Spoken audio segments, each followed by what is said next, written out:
Ledakan radiasi gamma yang kuat cuma berlangsung setengah detik, tapi energi yang dilepas sangatlah besar, melebihi energi yang dihasilkan matahari kita dalam 10 miliar tahun. Ledakan singkat ini menerangi seluruh langit, lalu cahaya itu berubah menjadi cahaya yang jauh lebih lembut dan lebih tahan lama. Astronom meneliti fenomena ini dengan sinar X, radio, optik, dan gelombang inframerah. Ternyata manusia akhirnya melihat kelahiran magnetar untuk kali pertama. Magnetar ini mungkin terbentuk setelah dua bintang neutron bergabung. Fenomena ini menghasilkan kilonova, salah satu ledakan bintang paling terang dan paling besar. Cahayanya akhirnya mencapai planet kita pada 22 Mei tahun 2020 lalu. Bayangkan sebuah bintang besar setidaknya 5 kali masa matahari kita mencapai akhir hidupnya. Mungkin karena bahan bakar nuklirnya habis. Jika itu terjadi, bintang ini mulai mendingin, tekanan di dalamnya menurun, dan gravitasi mulai menekan ke dalam. Kemudian, massa yang lebih dari 1 juta kali massa planet kita kolaps dalam 15 detik. Saking cepatnya, gelombang kejut yang super besar membuat bagian luar bintang ini meledak dan menghasilkan ledakan cahaya menyilaukan. Ledakan kuat ini bernama supernova. Yang tersisa adalah inti super padat dengan kumpulan gas panas membentuk awan alias nebula yang meluas di sekitarnya. Jika mengembang cukup besar, sekitar lebih dari 10 kali ukuran matahari, kemungkinan besar bintang ini akan berubah menjadi lubang hitam. Kalau tidak, dia berubah menjadi bintang neutron. Pada dasarnya, ini adalah nukleus raksasa. Yap, bagian tengah atom. Sebagian besar bintang ini terbentuk dari neutron dan lebarnya jarang melebihi 32 km. Sebagai perbandingan, lebar matahari kita hampir 1,4 juta kilometer atau seperti 109 bumi dijejer bersebelahan. Tapi jangan sampai bintang yang relatif kecil ini menipumu. Bobot bintang neutron setidaknya 1,5 kali lebih berat daripada matahari kita dan punya medan magnet yang intens. Kalau kamu mengambil sesendok teh bagian dalam bintang ini, beratnya akan melebihi 1 miliar ton. Saking padatnya, bintang neutron menjadi objek paling ekstrem. Perhentian berikutnya sudah pasti lubang hitam. Saat bergabung, dua bintang neutron seringnya membentuk bintang baru yang lebih berat. Dalam hitungan milidetik atau bahkan kurang, bintang ini kolaps menjadi lubang hitam. Tapi para astronom yang meneliti rekaman kilatan cahaya di bulan Maret berpikir mungkin ada hasil lain. Mereka yakin sekali telah melihat sesuatu yang belum pernah diamati, yaitu kelahiran magnetar. Ini adalah bentuk langka dari bintang neutron dengan medan magnet ultra kuat. Magnetar ini 1000 triliun kali lebih kuat daripada planet kita. Medannya juga begitu kuat sampai bisa memanaskan permukaan bintang hingga 10 juta derajat Celcius. Sederhananya, magnetar adalah magnet terkuat di alam semesta. Medan magnetnya dapat mengganggu objek di sekitarnya. Atom-atom yang kurang beruntung mendekati bintang seperti itu bisa meregang menjadi garis tipis. Kalau kamu yang berada beberapa ratus kilometer dari magnetar, nasibmu juga tak akan baik. Pertama, medan magnetnya akan mengganggu bioelektrik tubuhmu. Artinya, impuls sarafmu tidak akan berfungsi lagi. Bahkan, molekulmu akan berubah akibat pengaruh medan sang bintang. Pada akhirnya, kamu akan lenyap. Jika melayang dalam jarak 160.000 km dari planet kita, magnetar mampu menghapus semua data yang ada di tiap kartu kredit di dunia. Perisai pelindung planet kita akan melemah dan akhirnya rusak. Begitu juga dengan satelit-satelit kita. Pertama, satelit komunikasi di orbit tertinggi akan mati. Selanjutnya, para astronot di orbit rendah bumi tidak bisa lagi menghubungi pusat kendali misi. Dan terakhir, sinar kosmik tanpa henti yang berbahaya mulai membombardir semua yang ada di bumi, menyebabkan malapetaka dan kehancuran. Apakah ini konsekuensi mengerikan dari pembalikan medan magnet bumi yang akan kita hadapi? Saat ini, pada saat kamu menonton video ini, kutub magnet utara bumi sedang di luar kendali. Saking parahnya, para ilmuwan harus memperbarui model medan magnet global yang dirilis 4 tahun lalu. Apakah ini berarti kutub magnet planet kita akan segera bergeser? Sabar ya, kita akan mengetahuinya nanti. Kutub magnet bergerak tidak menentu dari kutub utara Kanada ke arah Siberia dan pergerakan ini sangat tidak terduga. Tapi pergerakan kutub itu normal. Ada catatan jangka panjang dari London dan Paris yang membuktikan kutub magnet utara bergerak secara acak di sekitar kutub utara selama beberapa ratus tahun. Namun, hal yang paling mencengangkan dari pergerakannya adalah kecepatannya yang semakin bertambah. Sekitar pertengahan tahun 90-an, kutub magnet secara tak terduga mengalami peningkatan kecepatan dari sekitar 16 km menjadi 55 km per tahun. Baru-baru ini, kutub tersebut melintasi garis tanggal internasional bergerak ke arah belahan bumi timur. Badan Antariksa Eropa meluncurkan satelit medan magnet yang sangat akurat pada tahun 2013. Berkat satelit-satelit ini, para peneliti memiliki data fantastis yang bisa digunakan bukan hanya untuk membuat peta medan magnet, tapi juga untuk memperbaruinya setiap 6 hingga 12 bulan. Dari situlah mereka bisa melihat kalau medan intinya juga melemah. Ini mungkin pertanda medan magnet bumi akan berbalik. Untuk bisa lebih memahami proses ini, kita perlu mengetahui cara kerja medan inti. Katakanlah ada sebatang magnet yang membentang di tengah-tengah planet kita dan memiliki kutub utara dan selatan. Magnet ini sangat kuat, mewakili sekitar 75% intensitas medan magnet planet kita di permukaan. Magnet batang kita tidak hanya bergerak, tapi juga semakin melemah sekitar 7% setiap abad. Harus diakui, magnet ini bukanlah representasi akurat dari medan inti. Ini lebih mirip arus listrik yang menghasilkan medan magnet bumi. Meski begitu, model ini memudahkan kita untuk melihat apa yang terjadi pada planet kita saat ini. Medan magnet planet kita berperan penting dalam melindungi kita dari radiasi berbahaya dan aktivitas geomagnetik yang merupakan hasil interaksi antara angin matahari dan magnetosfer bumi. Medan magnet bumi juga bergerak. Para ilmuwan telah mempelajari dan melacak pergerakan kutub-kutub magnet selama ratusan tahun. Sejarah pergerakan kutub-kutub ini mengindikasikan perubahan geometri global medan magnet planet kita. Hal ini juga bisa menunjukkan awal dari pembalikan medan magnet. Itulah sebutan yang kadang digunakan untuk pembalikan kutub magnet utara dan selatan. Jika kutub magnet utara bergerak sedikit, itu bukan masalah besar, tapi pembalikan total mungkin memiliki dampak serius pada iklim planet kita serta teknologi modern. Untungnya pembalikan seperti itu tidak terjadi secara tiba-tiba, seluruh prosesnya berlangsung selama ribuan tahun. Ditambah lagi, meskipun melemah selama proses pembalikan kutub magnet tidak hilang sepenuhnya. Jadi peristiwa menakutkan di awal video ini tidak akan terjadi pada kita. Magnetosfer akan terus melindungi planet ini dari sinar kosmik dan partikel-partikel matahari yang bermuatan, meskipun mungkin ada sejumlah radiasi partikular yang akan sampai ke permukaan bumi. Medan magnet dihasilkan oleh muatan listrik yang bergerak. Jika suatu material memungkinkan muatan-muatan ini bergerak dengan mudah di dalamnya, maka material itu disebut konduktor. Logam merupakan konduktor yang baik dan kita sering menggunakannya untuk memindahkan arus listrik dari satu tempat ke tempat yang lain. Dalam hal ini, arus listrik adalah muatan negatif yang disebut elektron yang bergerak melalui logam. Arus inilah yang menghasilkan medan magnet. Bumi memiliki inti besi cair, dengan kata lain, ada lapisan-lapisan material konduktor di dalam planet kita. Arus muatan terus bergerak di seluruh inti, logam cair juga bergerak dan mengalir di sana, menghasilkan medan magnet.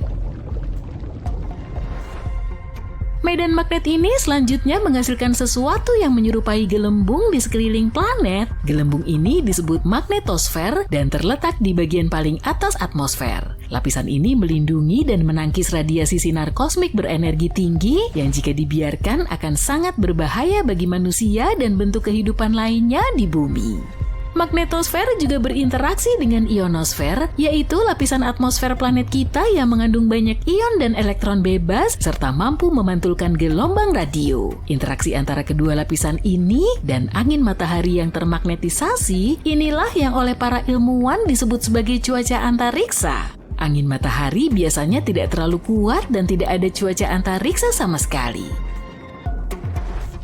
Tapi terkadang, matahari melepaskan awan gas termagnetisasi raksasa yang bisa melesat dengan kecepatan luar biasa yang disebut lontaran massa corona atau CME. Awan ini dilontarkan dari matahari selama beberapa jam. CME biasanya tampak seperti tali raksasa yang terpilin dan bisa terjadi secara spontan. Frekuensinya bervariasi sesuai dengan siklus matahari yang berlangsung selama 11 tahun. Sebagai contoh, saat kondisi solar minimum, kamu bisa mengamati satu lontaran per hari. Ketika matahari berada pada fase paling aktif, mungkin ada 3 CME per hari.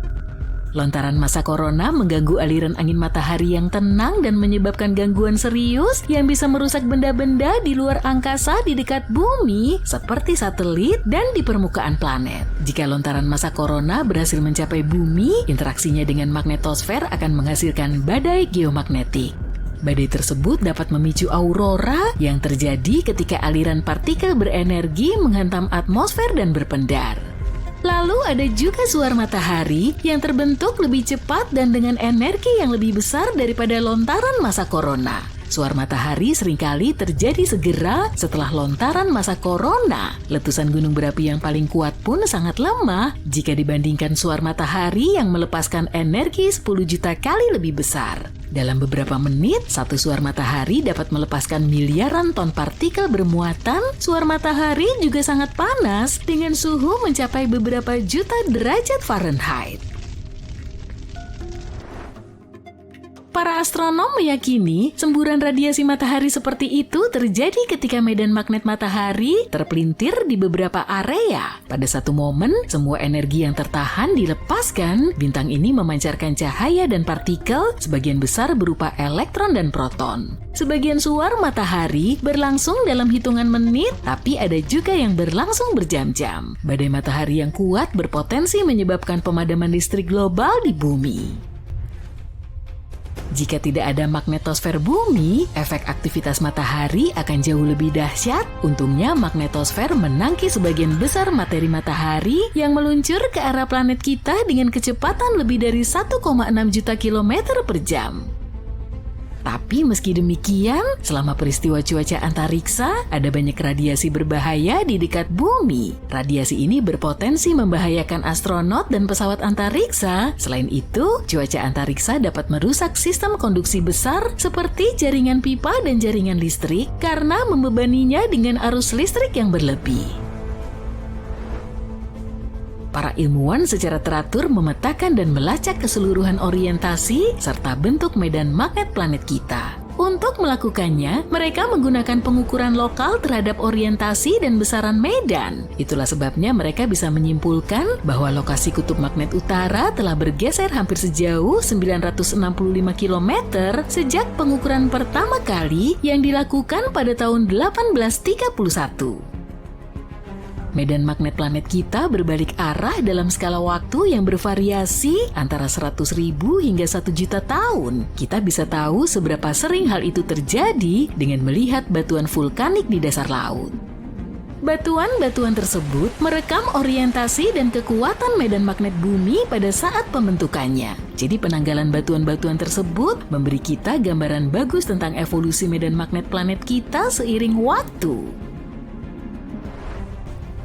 Dari sudut pandang geologi, pembalikan medan magnet terjadi cukup cepat. Tapi dari sudut pandang manusia, itu sangat lambat. Pembalikan total biasanya membutuhkan waktu beberapa ribu tahun, tapi selama periode ini, orientasi magnetosfer bisa bergeser sehingga bumi lebih banyak terpapar radiasi kosmik. Peristiwa semacam itu biasanya mengubah konsentrasi ozon di atmosfer.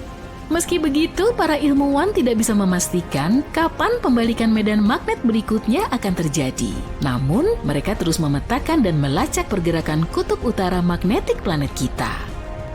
Ngomong-ngomong, bumi bukan satu-satunya planet yang memiliki medan magnet. Planet-planet gas raksasa seperti Jupiter juga memiliki lapisan hidrogen logam konduktor yang menghasilkan medan magnet. Medan magnet internal Jupiter mencegah angin matahari berinteraksi langsung dengan atmosfer planet ini. Bersiaplah para penggemar ruang angkasa, karena kita akan menyingkap rahasia-rahasia langit yang telah diungkap tahun ini. Dari bintang raksasa sampai molekul organik, tahun ini merupakan tahun yang luar biasa bagi para astronom. Jadi, mari kita ikuti semua keseruan yang mungkin terlewatkan di tahun 2023. Pertama-tama kita telah menemukan beberapa monster astral yang nyata. Bayangkan menatap langit malam dan melihat bintang-bintang yang tidak hanya besar tapi raksasa. Para ilmuwan telah menggunakan teleskop khusus yang disebut teleskop antariksa James Webb untuk menjelajahi masa-masa awal alam semesta. Dalam petualangannya, para ilmuwan menemukan bintang-bintang purba yang 10.000 kali lebih besar dari matahari. Ya, kalian tidak salah dengar, 10.000 kali lipat. Raksasa-raksasa di dunia bintang ini merupakan bintang-bintang pertama yang terbentuk di alam semesta, miliaran tahun yang lalu. Bayangkan gugus bola sebagai sebuah kru kosmik yang sangat besar, di mana setiap kelompok terdiri dari 100.000 sampai 1 juta anggota. Gugus-gugus ini seperti sebuah pertemuan keluarga raksasa dengan semua bintang yang lahir pada waktu yang sama. Tapi apa yang membuat monster-monster yang baru ditemukan ini begitu istimewa? Nah, inti atau bagian pusatnya jauh lebih panas daripada yang kita lihat di bintang-bintang saat ini. Para ilmuwan menduga kalau panas yang sangat tinggi ini mungkin disebabkan oleh banyaknya hidrogen yang terbakar pada temperatur yang sangat tinggi. Seolah-olah mereka sedang mengadakan pesta barbeque galaksi. Sesuatu yang menarik terjadi di gugus bola ini. Bintang-bintang yang lebih kecil menabrak bintang-bintang supermasif dan mendapatkan energi ekstra, seperti tambahan daya. Tapi inilah yang menarik. Sebagian besar gugus-gugus tersebut sudah tua, dan bintang-bintang supermasifnya sudah lama menghilang. Kita hanya bisa melihat petunjuk keberadaannya di gugus-gugus yang kita amati sekarang. Para ilmuwan mempelajarinya hanya dari jejak-jejak misterius keberadaannya. Penemuan bintang-bintang monster ini sangat penting bagi pemahaman kita akan alam semesta. Jika para ilmuwan bisa mengumpulkan lebih banyak bukti untuk mengonfirmasi keberadaannya, maka itu akan menjadi terobosan besar. Hal ini akan membantu kita mempelajari lebih lanjut tentang gugus bola dan bagaimana bintang-bintang supermasif terbentuk secara umum. Tapi itu baru penemuan menarik pertama di tahun 2023. Penemuan berikutnya akan menyedihkan. Kalian tahu cincin-cincin indah yang membuat Saturnus tampak begitu mewah? Nah, tahu nggak? Cincin-cincin itu akan menghilang dalam waktu yang tidak terlalu lama lagi secara astronomis. Misi Cassini milik NASA yang menjelajahi Saturnus dari tahun 2004 hingga 2017 mengumpulkan beberapa data menarik tentang cincin Saturnus. Selama perjalanan Cassini, ketika Cassini melakukan manuver-manuver keren di dekat Saturnus, para ilmuwan menemukan sesuatu yang mengejutkan. Cincin Saturnus kehilangan banyak massa setiap detik hingga bertonton massa. Artinya, lingkaran cahaya yang megah ini hanya akan bertahan paling lama beberapa ratus juta tahun lagi. Bagi manusia, waktu itu mungkin terasa lama, tapi dalam skema besar alam semesta, waktu itu hanya sekejap mata. Yang penting, kita telah belajar bahwa cincin-cincin besar seperti cincin Saturnus tidak bertahan selamanya. Cincin-cincin itu pada akhirnya akan memudar. Setidaknya, kita tidak akan menyaksikan momen ini. Para ilmuwan memiliki teori menarik tentang apa yang akan terjadi ketika cincin Saturnus menghilang. Mereka menduga kalau planet es dan gas raksasa lainnya di tata surya, seperti Uranus dan Jupiter, juga pernah memiliki cincin yang sangat besar. Tapi seiring berjalannya waktu, cincin-cincin itu menipis dan menjadi seperti pita tipis asteroid seperti yang dimiliki Uranus sekarang. Cincin Saturnus sebagian besar terbuat dari es, tapi cincin Saturnus juga mengandung debu-debu berbatu. Debu ini berasal dari asteroid dan meteorit kecil yang menabrak benda-benda langit dan hancur. Debu ini seperti badai salju yang terdiri dari partikel es dan puing-puing luar angkasa. Penelitian ini juga mengungkap kalau cincin Saturnus sudah ada sejak lama setelah planet ini terbentuk. Cincin Saturnus masih terbentuk ketika dinosaurus masih berkeliaran di bumi. Jadi, dari segi usia astronomi, cincin Saturnus masih sangat muda, hanya beberapa ratus juta tahun. Penemuan ini membuat para ilmuwan sangat gembira karena ini berarti ada sesuatu yang dramatis yang terjadi di masa lalu Saturnus sehingga terciptalah piringan es yang menakjubkan ini. Tapi ini adalah misteri yang menunggu untuk dipecahkan. Para ilmuwan ingin mencari tahu apa yang sebenarnya menyebabkan cincin-cincin itu terbentuk dan mengapa cincin-cincin itu memiliki struktur yang menakjubkan. Semoga saja mereka bisa menemukan jawabannya. Tapi, beralih ke hal yang lebih optimis, kita punya berita menarik lainnya dari luar angkasa. Baru-baru ini, para ilmuwan mempelajari salah satu galaksi terjauh di alam semesta, dan mereka menemukan sesuatu yang menakjubkan, molekul organik. Galaksi yang dimaksud memiliki nama panjang, SPT 041847. Jaraknya lebih dari 12 miliar tahun cahaya dari planet biru kita. Bisakah kamu membayangkan jarak itu? Galaksi ini merupakan galaksi terjauh yang pernah diketahui, di mana molekul organik kompleks ditemukan. Itu sebabnya melihat galaksi ini seperti melihat sesuatu dari alam semesta yang masih bayi. Kita tidak tahu seperti apa bentuk galaksi ini sekarang. Cahaya yang sampai ke kita adalah cahaya ketika alam semesta baru berusia 1,5 miliar tahun. Bayangkan bisa melihat sesuatu dari masa lalu yang sangat jauh. Jadi, yang mereka temukan adalah sesuatu dengan nama yang sangat rumit, molekul hidrokarbon aromatik polisiklik, atau singkatnya molekul PAH. Kamu mungkin bertanya-tanya, apa itu? Nah, ternyata kamu bisa menemukan molekul ini di sini, di planet kita. Molekul ini bisa ada di hal-hal seperti asap dari mesin mobil atau bahkan kebakaran hutan. Molekul PAH terdiri dari rantai atom karbon. Dan inilah bagian yang sangat keren. Molekul ini dianggap sebagai bahan pembangun dasar kehidupan. Bayangkan, blok-blok penyusun kehidupan, rantai karbon yang sangat kecil, ditemukan di galaksi yang sangat jauh. Itu seperti menemukan jarum di tumpukan jerami. Mereka juga menemukan kalau gas yang melayang-layang di galaksi tersebut mengandung elemen-elemen berat. Ini merupakan hal yang sangat penting, karena hal ini menunjukkan bahwa ada banyak bintang yang datang dan pergi di sana, menciptakan semua elemen yang menakjubkan ini. Artinya, galaksi ini juga berpotensi kaya akan elemen-elemen lain.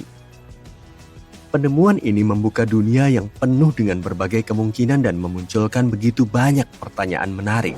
Bagaimana molekul-molekul ini bisa terbentuk di galaksi yang sangat jauh? Dan karena kita melihat ke masa lalu, apa yang mungkin terjadi pada molekul-molekul organik selama ini? Mungkinkah molekul-molekul itu berevolusi menjadi kehidupan? Kita baru sampai di permukaan dari hal-hal luar biasa yang menunggu untuk diungkap. Oh iya, kalau sudah sejauh ini, bagaimana para ilmuwan bisa menemukan sesuatu seperti itu? Nah, mereka memiliki instrumen yang disebut teleskop luar angkasa James Webb. Teleskop canggih ini baru saja diluncurkan dan memiliki kekuatan super dalam hal mengamati alam semesta. Jadi, ketika para ilmuwan mempelajari galaksi yang jauh ini, mereka mengalami sedikit masalah. Cahaya yang datang dari objek-objek jauh itu sangat redup, sehingga sulit untuk dilihat atau dideteksi. Tapi tahu nggak, mereka punya ide cemerlang untuk memecahkan masalah ini. Mereka menggunakan sesuatu yang disebut pelensaan gravitasi. Ini seperti kekuatan khusus kaca pembesar alami. Bayangkan dua galaksi yang berbaris sempurna seperti dalam pemotretan. Cahaya dari galaksi yang jauh, galaksi latar belakang, bergerak ke arah kita. Namun dalam perjalanannya, cahaya tersebut melewati galaksi latar depan yang bagaikan lensa ruang angkasa raksasa. Dan ternyata, gravitasi galaksi latar depan membelokkan cahaya, seperti kaca pembesar, membuatnya lebih besar dan lebih terang. Ini seperti lensa zoom kosmik di teleskop. Pembelokan cahaya ini menciptakan bentuk yang sangat keren yang disebut cincin Einstein. Bentuknya seperti lingkaran cahaya atau cincin cahaya yang mengelilingi galaksi latar depan. Pada dasarnya, ini adalah cara alam untuk memamerkan kekuatan magisnya. Dengan pelensaan gravitasi dan cincin Einstein yang indah ini, para ilmuwan dapat melihat objek-objek yang jauh dengan lebih jelas dan mempelajari hal-hal yang menakjubkan tentang alam semesta. Dan berkat semua itu, mereka berhasil mengungkap interaksi kimiawi yang tersembunyi dari galaksi-galaksi awal. Luar biasa ya? Para ilmuwan sangat gembira dengan penemuan ini. Mereka tidak pernah menyangka akan menemukan molekul organik yang begitu kompleks di galaksi yang sangat jauh. Siapa yang tahu? Mungkin ini hanyalah awal dari perjalanan kosmik yang mendebarkan. Jadi, teruslah mengamati bintang-bintang. Wahai para penjelajah ruang angkasa, alam semesta penuh dengan kejutan. Dan mungkin saja ada penemuan menakjubkan lainnya yang menanti kita di luar sana.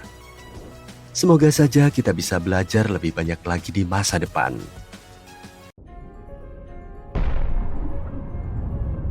Sudah lama sekali sejak terjadinya sebuah supernova di Bima Sakti. Tepatnya sudah lebih dari 400 tahun. Wah, udah telat banget nih kayaknya. Jadi inilah bintang-bintang yang paling besar kemungkinannya untuk meledak, kalau memang belum.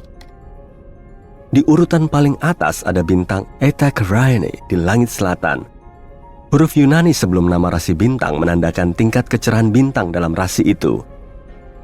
Sir Edmund Halley di tahun 1677 mencatat Eta Carinii sebagai bintang paling terang ketujuh dalam rasi bintang Carina, karena Eta adalah huruf ketujuh dalam alfabet Yunani.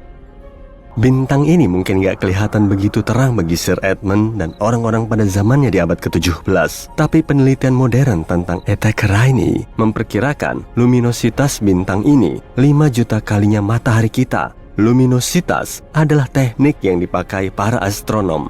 Bukan cuma kecerahan, luminositas mengacu pada energi total yang dilepaskan pada semua frekuensi. Eta Carinii melepaskan 5 juta kali energi lebih banyak dibanding matahari. Benar-benar raksasanya Bima Sakti. Eta Carinii 100 kali lebih masif dan 240 kali lebih besar dibanding bintang katai kuning putih kita, matahari.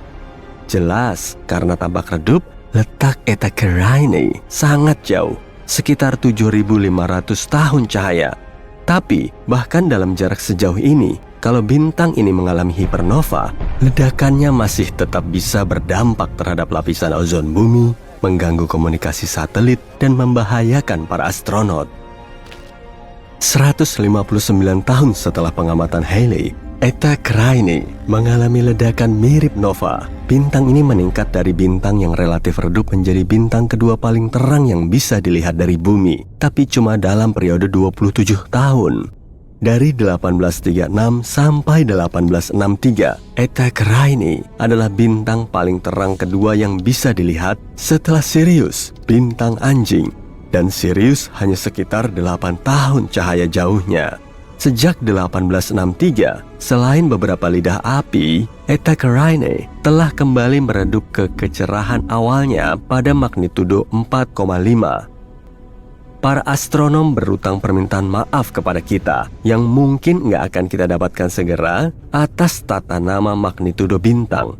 Makin cerah sebuah bintang, planet, ataupun bulan, makin rendah pula magnitudonya.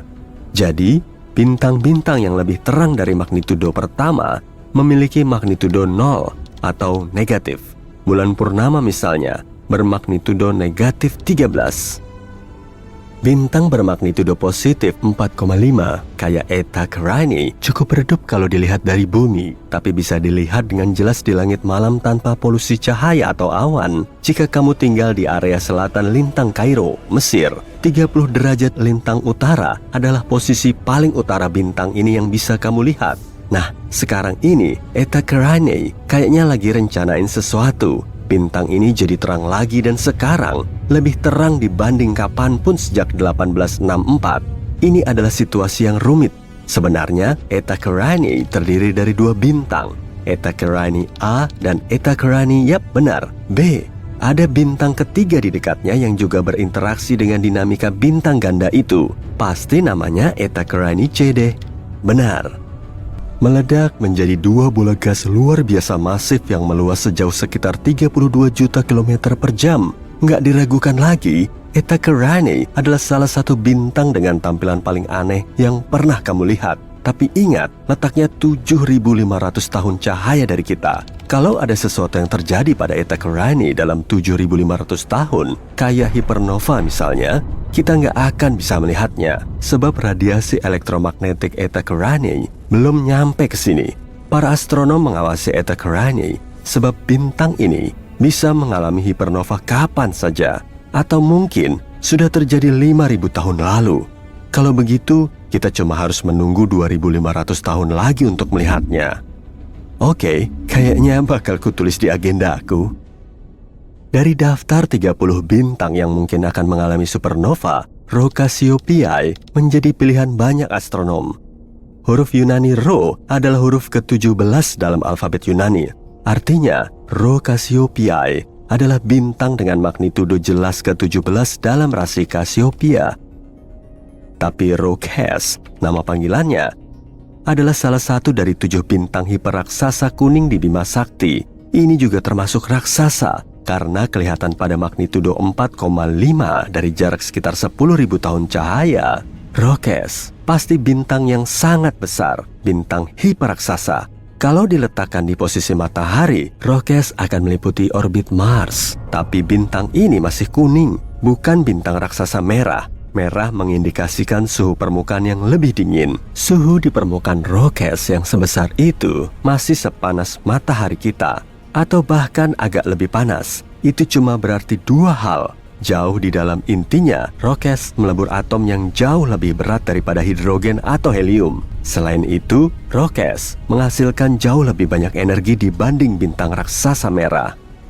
Di tahun 2000, Rho Cas mengalami letusan besar. Bintang ini menjadi terang sampai 2 tingkatan magnitudo ketika mengeluarkan materi 10.000 kali massa bumi ke ruang angkasa dalam 4 kali kecepatan suara. Para astronom mendeteksi tanda-tanda titanium oksida dalam letusan ini. Ini artinya Rho Cas jauh lebih dekat mengalami supernova atau dalam kasus khusus ini hipernova dibanding anggapan para astronom dulu.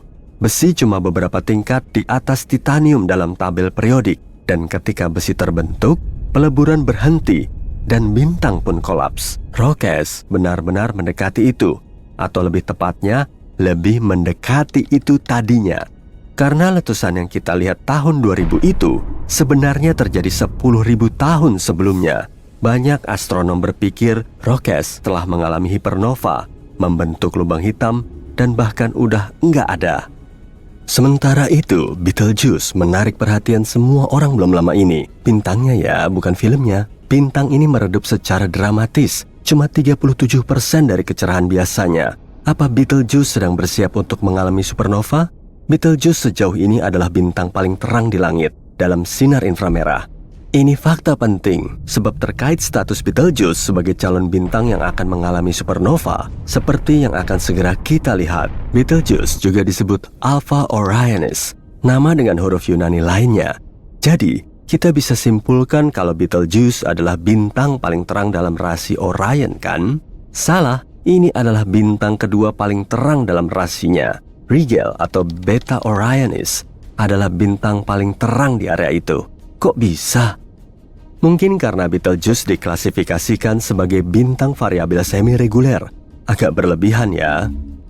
Siklus getarannya yang kurang lebih 400 hari mengubah kecerahannya sampai sekitar 1 magnitudo penuh dari yang jauh lebih terang dibanding bintang bermagnitudo 1 menjadi lebih mendekati bintang bermagnitudo 2. Tapi Betelgeuse belum pernah terlihat meredup begitu drastis seperti baru-baru ini. Apa yang terjadi dengan bintang ini? Dari akhir tahun 2019 sampai pertengahan 2020, Betelgeuse melalui periode meredup besar selama peristiwa pelepasan massa. Komunitas astronomi dunia memperhatikan situasi ini, dan dalam penyelidikannya, mereka menemukan data faktual yang mengejutkan tentang Betelgeuse. Pertama, lokasi Betelgeuse nggak sejauh perkiraan. Jarak Betelgeuse yang baru dan lebih akurat adalah 548 tahun cahaya. Itu 25% lebih dekat daripada jarak sebelumnya. Fakta baru kedua, diameter Betelgeuse telah berkurang dengan persentase yang sama. Bintang ini sekarang 25% lebih kecil daripada yang diyakini sebelumnya. Penyebab meredupnya Betelgeuse yang dramatis juga sudah diketahui. Bintang raksasa itu melepaskan awan gas yang mengandung magnesium. Awan itu menghambat sebagian besar sinar yang berasal dari Betelgeuse dan membuatnya secara visual tampak jauh lebih redup daripada yang sebenarnya. Magnesium nggak terlalu dekat dengan besi dalam tabel periodik, yang artinya Betelgeuse nggak jauh menuju supernova seperti yang disangka sebelumnya. Ketika besi mulai terbentuk di dalam bintang, artinya bintang itu hampir menutup reaksi peleburannya. Langkah berikutnya adalah ledakan. Betelgeuse belum sampai ke sana. Bintang ini melepas sebagian energinya sebagai sinar inframerah Dan ini mengindikasikan bahwa intinya kemungkinan besar masih membakar helium, bukan sesuatu yang akan meningkatkan panas, seperti karbon misalnya.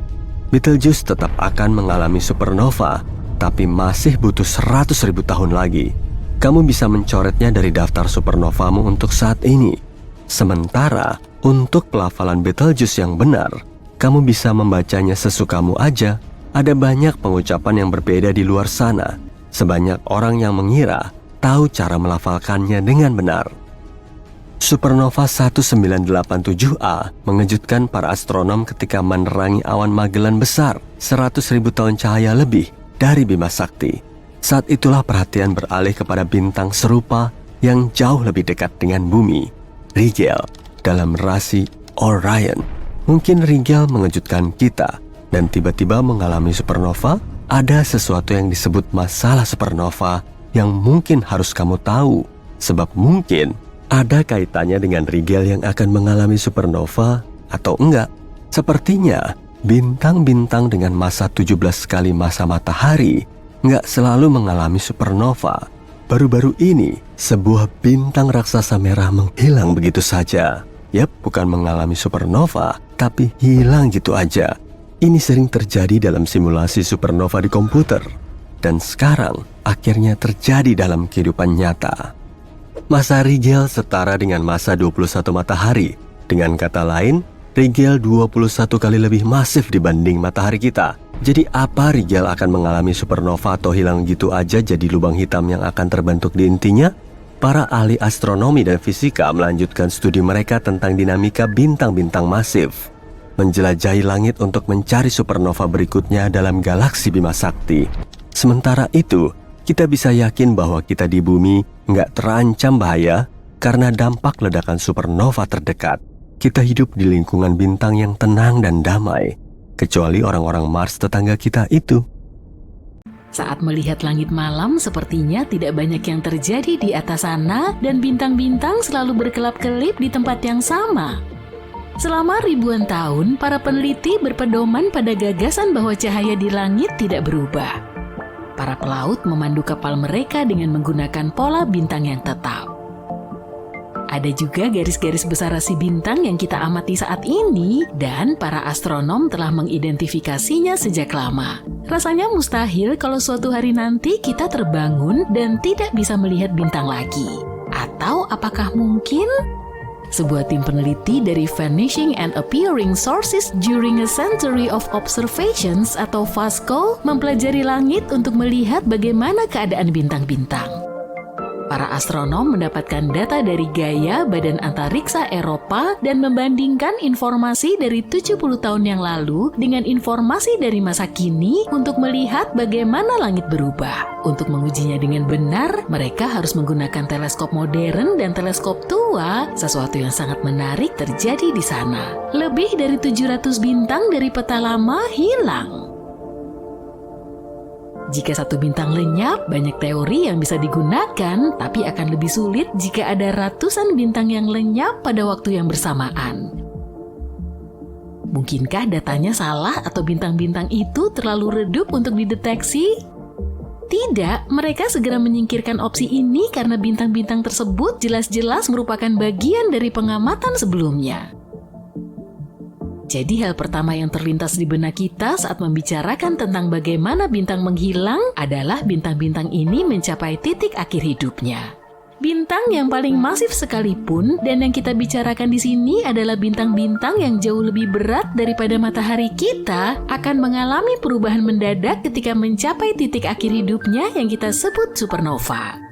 Supernova adalah ledakan dahsyat yang kemudian bersinar selama berbulan-bulan dan masih terlihat bahkan dalam jarak ratusan juta tahun cahaya. Tapi itulah intinya, kita bisa melihat jejaknya tidak seperti di sini. Mungkinkah ini supernova yang gagal? Artinya mungkin salah satu dari bintang-bintang itu runtuh, tapi berubah menjadi lubang hitam dan melahap sisa-sisanya dari dalam keluar tanpa menimbulkan ledakan dahsyat.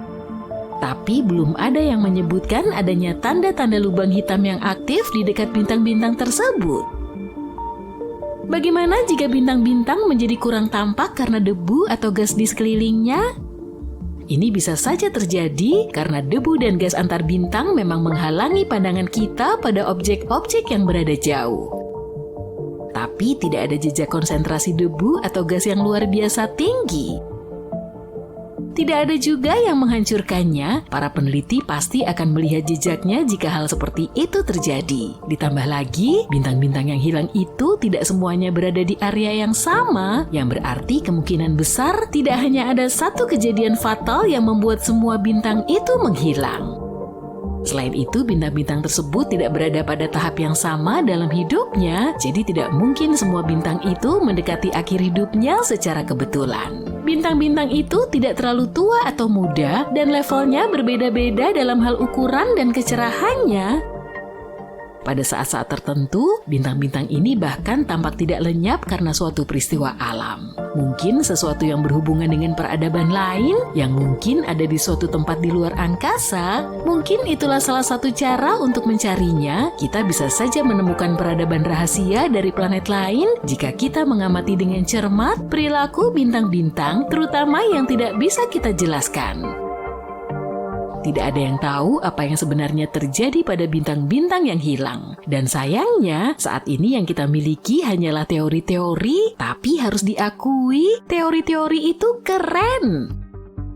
Mungkin itu hanya semacam cahaya optik yang disebabkan oleh semburan sinar gamma atau bahkan semburan radio cepat. Semburan radio cepat adalah denyut gelombang radio yang sangat kuat. Semburan ini dapat melepaskan lebih banyak energi dalam beberapa ribu detik daripada yang dilakukan matahari raksasa kita dalam waktu hampir 100 tahun. Kita belum benar-benar memahami cara kerja letusan energi ini, jadi kita belum tahu apa yang bisa dilakukannya. Tapi tetap saja, ratusan bintang hilang pada waktu yang kurang lebih bersamaan. Ada sekitar 100 hingga 400 miliar bintang di galaksi kita, jadi kita mungkin akan melihat beberapa di antaranya menghilang. Mudah-mudahan kita akan lebih memahami kenapa hal itu bisa terjadi. Tentu saja para ilmuwan tidak yakin dengan jumlah ini karena kita tidak bisa melihat semua bintang Bima Sakti dari bumi. Ada yang terlalu redup, ada yang terlalu jauh, atau bahkan tersembunyi oleh debu dan gas. Tapi mereka mengasumsikan jumlah tersebut berdasarkan ukuran, bentuk, dan kemungkinan massa Bima Sakti. Dari miliaran bintang, ada sekitar 9.000 bintang yang bisa kita lihat dengan mata telanjang. Kalau kamu ingin melihat lebih banyak lagi, kamu butuh teleskop yang bagus yang akan memperlihatkan bintang-bintang lebih redup yang tidak bisa dilihat oleh mata kita. Banyak bintang yang kita lihat di langit malam mungkin sudah tidak hidup lagi. Bintang adalah bola gas raksasa yang menghasilkan cahaya dan panas melalui peleburan nuklir di dalam intinya. Tapi bintang juga memiliki umur yang terbatas dan pada akhirnya bintang akan kehabisan bahan bakar dan berhenti bersinar. Ketika sebuah bintang mati, dia akan menjadi katai putih, bintang neutron atau lubang hitam, tergantung ukurannya. Para ilmuwan menemukan bahwa sebagian bintang yang kita lihat di langit malam sudah terlalu tua untuk bisa bersinar. Artinya, bintang-bintang itu mungkin sudah memudar, tapi kita masih bisa melihat cahayanya karena butuh waktu yang lama untuk sampai ke kita. Sebenarnya kita mungkin sedang melihat masa lalu ketika kita menatap bintang-bintang. Perhatikan semua bintang yang bisa kamu lihat dengan mata telanjang. Bintang-bintang itu berada pada jarak 4.000 tahun cahaya dari kita. Artinya yang kita lihat adalah bintang-bintang yang muncul 4.000 tahun yang lalu. Sebagian besar bintang yang kita kenal berada di dalam galaksi yang merupakan kumpulan bintang, gas, dan debu yang sangat besar dan disatukan oleh gravitasi. Tapi ada juga area kosong yang luas di antara galaksi-galaksi, dan pertanyaannya adalah, mungkinkah di area tersebut terdapat bintang? Tampaknya area-area ini tidak sepenuhnya kosong. Masih ada gas dan debu, serta materi gelap, yaitu materi yang tidak bisa kita lihat tapi kita tahu keberadaannya karena efek gravitasinya pada objek lain. Para ilmuwan bahkan telah menemukan beberapa bintang yang terisolasi di area ruang angkasa ini. Bintang-bintang itu tidak terbentuk di sana, melainkan ada di sana secara tidak sengaja, yang berarti bintang itu mungkin terlontar dari galaksinya karena gaya gravitasi atau tabrakan dengan objek lain. Mungkin ada lebih banyak bintang-bintang seperti ini daripada yang kita sadari, tapi terlalu redup untuk bisa dilihat dari bumi. Bintang sebenarnya tidak berkelap-kelip, hanya saja kita yang melihatnya seperti itu dari bumi. Kelihatannya bintang berkelap-kelip karena atmosfer planet kita yang bergejolak. Cahaya dari sebuah bintang harus melewati banyak lapisan atmosfer, tidak semua lapisan itu sama rapatnya, sehingga menyebabkan cahaya dibelokkan, berubah warna dan intensitasnya. Ada satu bintang bernama Sirius yang terkadang berkelap-kelip, berkilau, dan berkedip-kedip, sehingga sebagian orang bahkan cenderung melaporkannya sebagai sesuatu yang berasal dari luar angkasa. Itu karena Sirius sangat terang dan seringkali berada rendah di cakrawala, yang berarti lebih banyak mengalami efek khusus dari atmosfer bumi. Ketika berada di luar angkasa, para astronom dan astronot yang mengamati bintang-bintang dari sana tidak melihatnya berkelap-kelip. Hei, kamu mau dengar sesuatu yang keren? Aku, kamu, teman-temanmu, dan seluruh umat manusia, kita semua terbuat dari debu bintang loh. Unsur-unsur yang menyusun tubuh manusia dan semua kehidupan di bumi terbentuk di dalam bintang. Unsur-unsur penyusun kehidupan seperti karbon, nitrogen, dan oksigen terbentuk di dalam bintang dan akhirnya dilepaskan ke ruang angkasa ketika bintang-bintang itu mati. Unsur-unsur ini kemudian menjadi bagian dari bintang-bintang baru, planet-planet, dan akhirnya kehidupan di bumi. Zat besi dalam darah kita tercipta di dalam inti supernova, yakni ledakan masif yang terjadi ketika bintang memudar. Bahkan katanya, kalsium dalam gigi dan tulang kita kemungkinan besar berasal dari ledakan bintang. Oksigen di paru-paru kita juga terbentuk di dalam inti bintang masif sebelum dilepaskan ke ruang angkasa melalui supernova. Ukuran matahari kita lebih dari 1 juta kalinya bumi. Penelitian terkini menunjukkan antara 20-30% bintang induk di alam semesta kerap melahap planetnya sendiri, dan seperempat sistem planet yang mengitarinya punya masa lalu yang kelam. Objek yang telah menghidupkan planet ini ternyata juga bisa memangsanya. Semua planet di tata surya kita bergerak mengitari matahari secara konstan, dan kemungkinan besar gerakannya udah seperti itu sejak pertama kali terbentuk, tapi ternyata nggak semua planet bisa begitu. Kondisi yang amburadul telah bikin tata surya kita punya banyak planet, sampai kemudian matahari melelehkannya. Jarak antar objek di tata surya sangat selaras dan seimbang, sehingga gravitasi planetnya nggak saling mengintervensi. Gaya gravitasi di Jupiter jauh lebih kuat daripada di bumi, dan kalau terlalu mepet ke Jupiter, planet kita akan berubah jadi satelitnya. Ukuran Jupiter sangat jumbo, dan kalau bumi kita seukuran anggur, Jupiter akan sebesar bola basket. Dengan teknologi termutakhir saat ini pun, para ilmuwan masih kesulitan loh untuk nentuin kalau bintang induk ternyata bisa memburu planetnya sendiri. Jadi, untuk mencari tahunya, mereka perlu mengamati sistem biner. Jadi sederhananya, sistem biner adalah tata surya dengan 2 bintang yang saling mengorbit, dan biasanya 2 bintang ini terbentuk dalam kurun waktu yang sama dengan gas pembentuk dan kondisi yang juga sama, maka kandungan unsurnya juga kurang lebih sama. Saat membuka mata di pagi hari, kita langsung disambut oleh cahaya matahari yang telah merambat sejauh jutaan kilometer. Dan saat mendekatinya, tubuh kita akan semakin kepanasan. Tapi pancaran sinar matahari juga mengandung bahan kimia khusus yang membuatnya jadi unik. Bahan ini merupakan zat ringan seperti oksigen, karbon, hidrogen, dan helium. Di dalamnya memang ada sejumlah zat lain, tapi yang terbanyak cuma itu.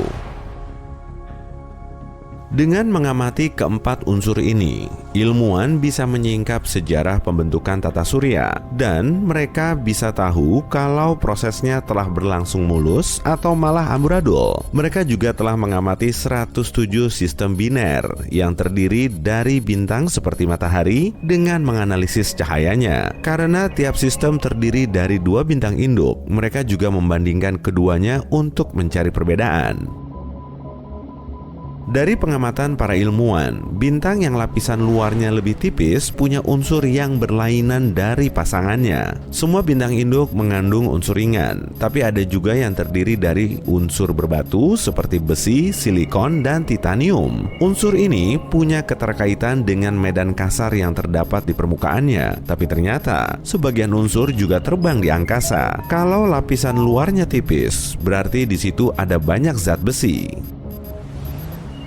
Sejumlah bintang terbentuk secara berpasangan. Bahkan, kebanyakan bintang di galaksi Bima Sakti berpasangan dalam sistem biner. Artinya, matahari kita terbilang unik karena cuma sendirian. Tapi sejumlah teori menyatakan kalau matahari kemungkinan telah ditinggalkan kembarannya di masa lalu. Bintang berjarak sekitar 184 tahun cahaya ini dinamakan HD 186302. Bisa aja kan kalau bintang ini emang pernah jadi kembaran matahari?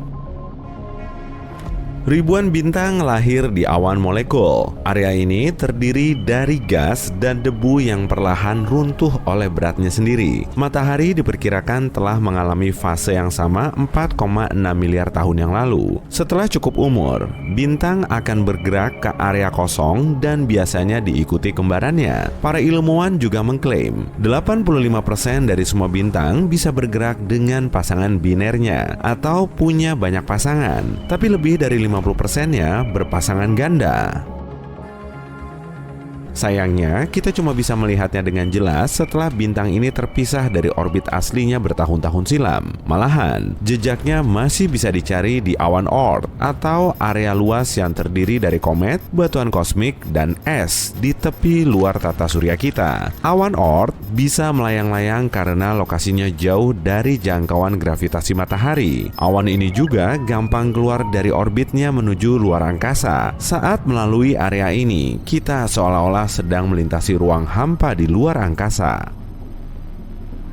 Sebagian unsur ringan di luar angkasa juga mengandung unsur berbatu yang seharusnya cuma ada di permukaan planet. Hal ini disebabkan oleh bintang yang mendepak planet dari orbit lalu melahapnya saat jaraknya terlalu mepet. Peristiwa yang sama juga akan terjadi kalau bintang terus membesar lalu mulai menelan semua objek di sekitarnya. Menurut para ilmuwan, saat menelan planetnya sendiri, bintang seperti ini akan jadi kacau balau dan berputar cepat hingga akhirnya hancur lebur.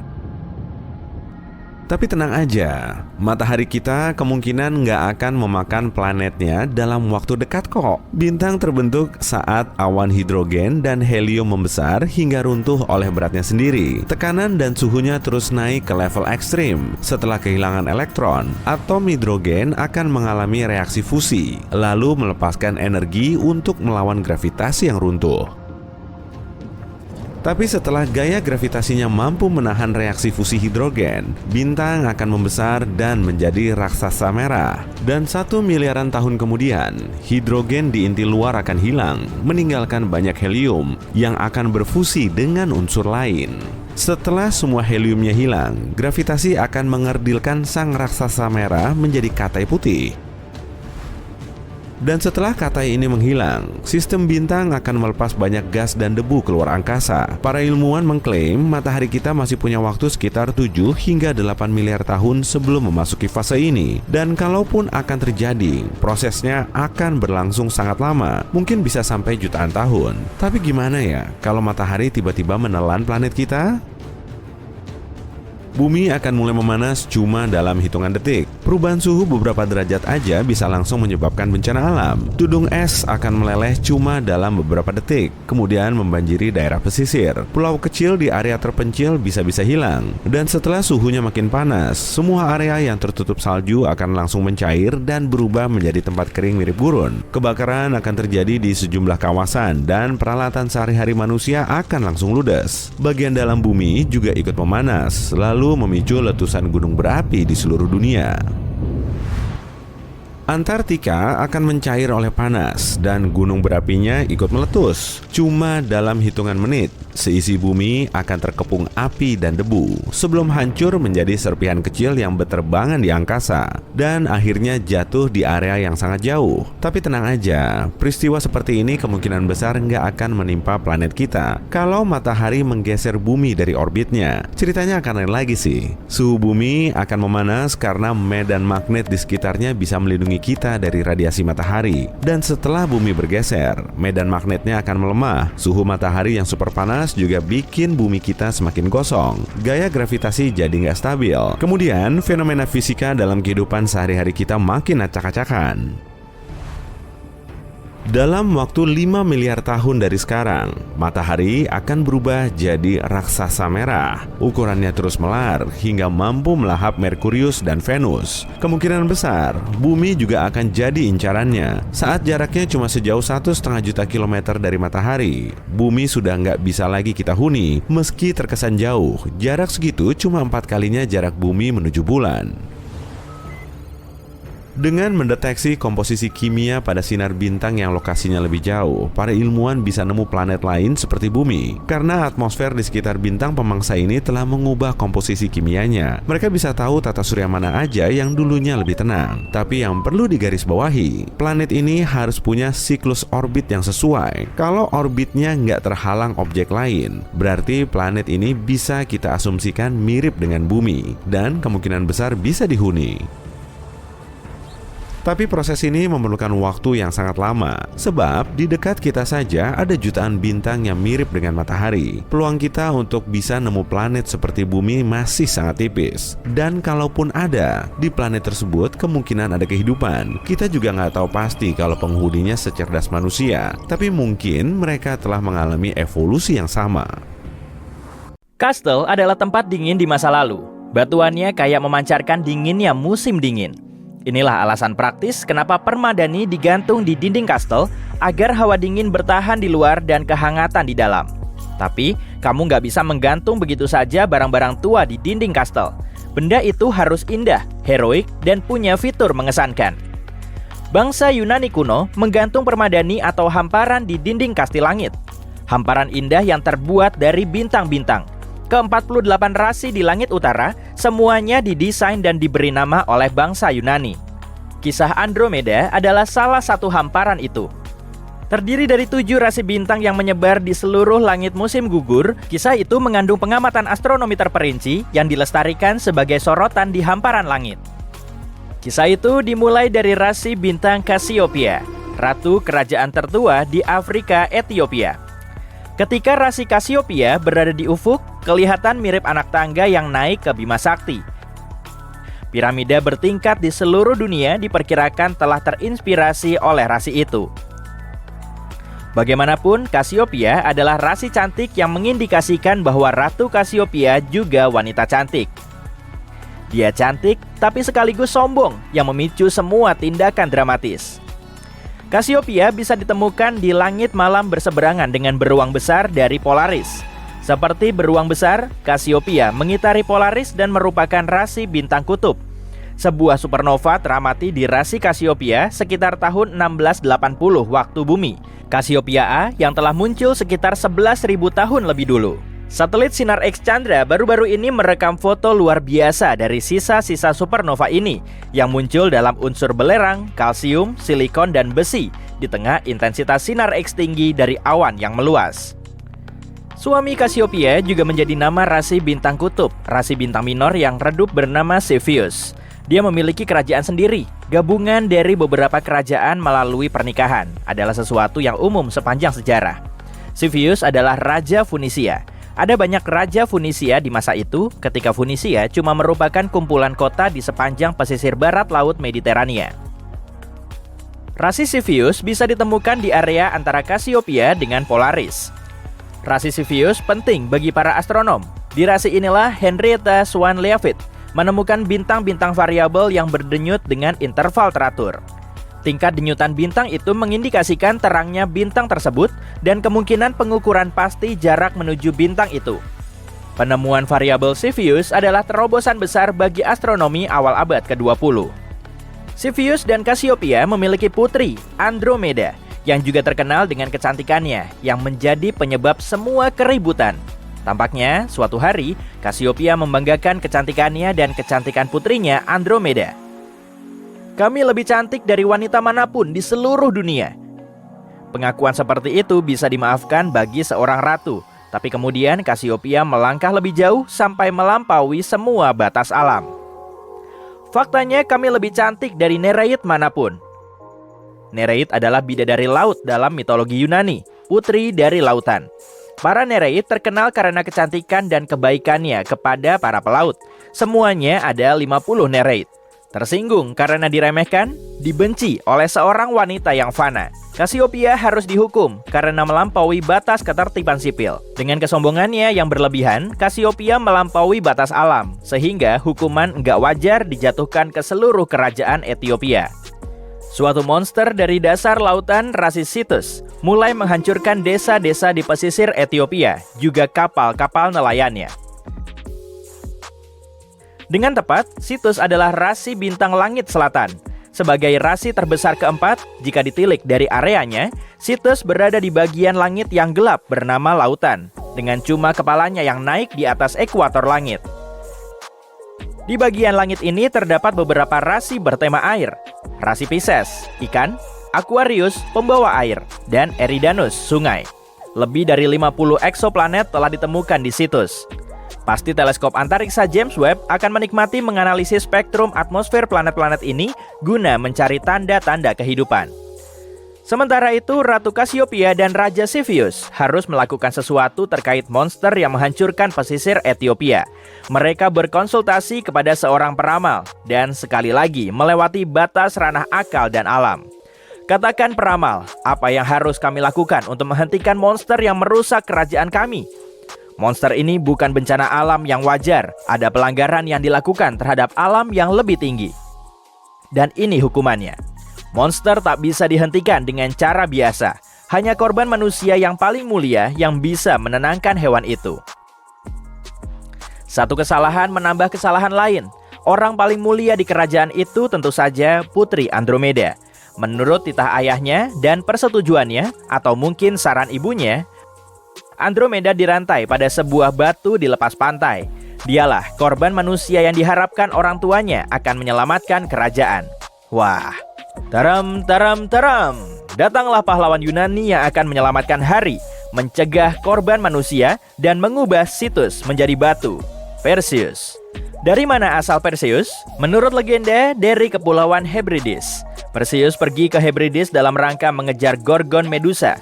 Cakupan geologis dari wilayah ini luar biasa, dari Hebrides sampai Laut Merah. Hebrides adalah kepulauan yang sebagian besar terdiri dari pulau-pulau batu di lepas pantai barat Skotlandia. Berlayar lebih jauh adalah mustahil. Hebrides adalah ujung mutlak dunia. Perseus tidak harus berlayar ke Hebrides, tapi dia terbang dengan sepasang sandal bersayap. Perjalanan jauh Perseus. Medusa adalah salah satu penjahat sepanjang masa. Sekali melihat Medusa, dia begitu mengerikan, membuatmu ketakutan hingga benar-benar berubah jadi batu. Perseus terancam bahaya besar. Jadi apa yang dilakukan pahlawan kita? Alih-alih menatap Medusa, Perseus memakai prinsip ilmiah pemantulan. Dia membunuh Medusa dengan melihat bayangannya sendiri yang dipantulkan di perisainya yang dipoles. Dalam hamparan langit kita, Perseus digambarkan mengangkat kepala Medusa yang terpenggal. Di langit malam, satu mata di kepala Medusa terbuka dan terpejam dan terbuka lagi. Para astronom Arab menamakan bintang ini Al-Ghul. Al-Ghul adalah bintang ganda yang sedang mengalami gerhana. Satu bintang bersinar terang dan yang satunya enggak begitu terang. Ketika bintang yang lebih redup mengorbit bintang yang terang, membuatnya mengalami gerhana, maka mata Medusa tertutup.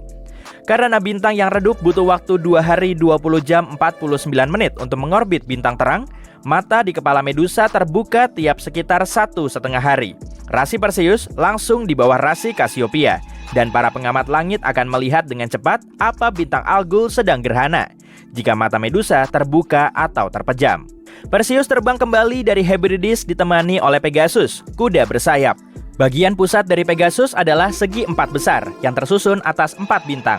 Karena bumi mengelilingi matahari, segi 4 besar tepat berada di tengah langit malam di musim gugur. Di musim panas, segitiga musim panas Vega, Deneb, dan Altair berada di tengah langit malam. Di musim semi ada Leo, sang singa, dan di musim dingin rasi bintang Orion atau pemburu atau Waluku.